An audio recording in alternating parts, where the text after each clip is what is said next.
Revelation Meditations, June 19, 2023. My son, you are hearing correctly as you meditate on these world-ending events.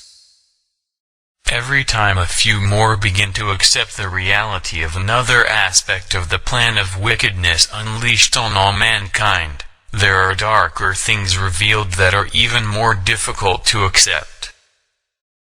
This is why I often stated, "He who has ears to hear, let him hear." Do you love the truth? Do you refuse to let fear of the truth keep you from truly hearing? Will you draw back and stop your ears at a certain point? See how many halt along the road at various places.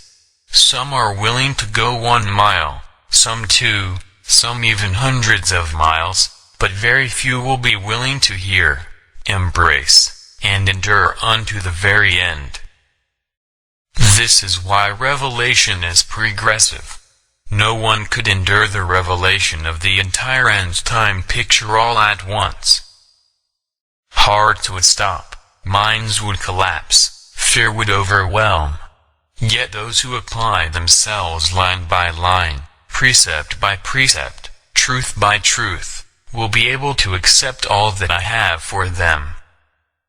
There is a danger of thinking that the world is further along the tribulation timeline than what actually is.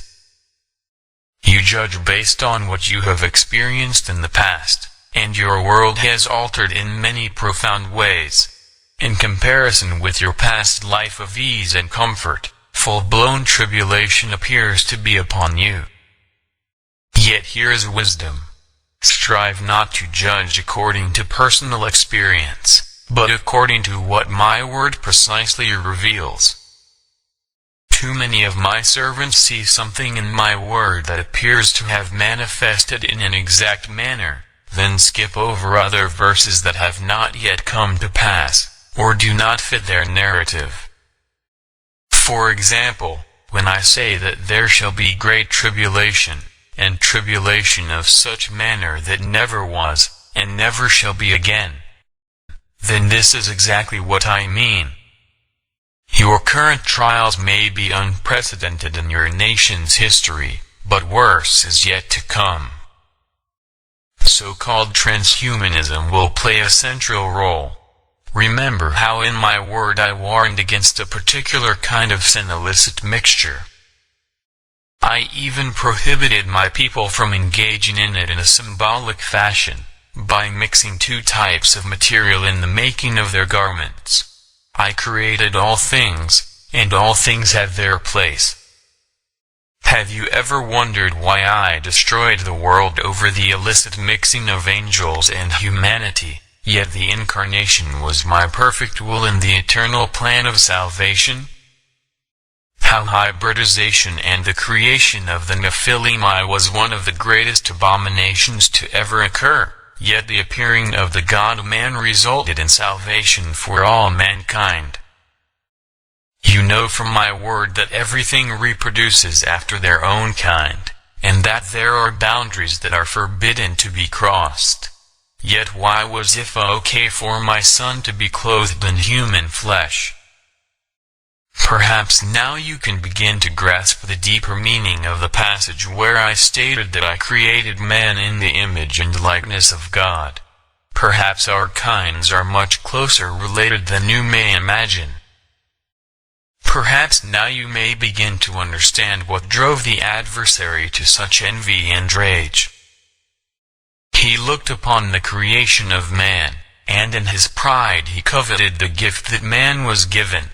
He became dissatisfied with who he was, and could not abide another being having more than what he was. Yet am I not the Lord? Can I not do what I will with my own? Even as my son explained in the parable of the laborers, I can choose to reward my servants however I wish, whether they worked with me for 1 hour or for an entire day. Why would you judge your Creator? Are you wiser than I? In these end times greater clarity is being given to those few who will truly seek my face. Yet certain things I have reserved for myself, one of which is much detail about the believer's eternal state.